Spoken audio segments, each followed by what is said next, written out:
Magkakape lang tayo kagudkod. Ang ating pangmalakasang kape, ang kasama natin sa araw-araw na kape kakudkod. Agoy, parang napadami. Nabawasan ko na siya at baka naman ay hindi tayo makatulog. May pasok pa tayo bukas. Kaya binawasan ko na ang ating kape.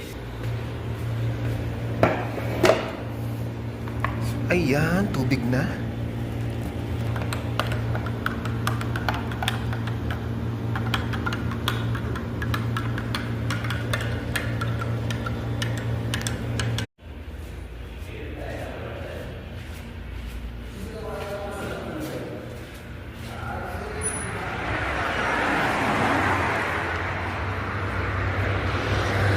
Ay, nagsarado. So close na.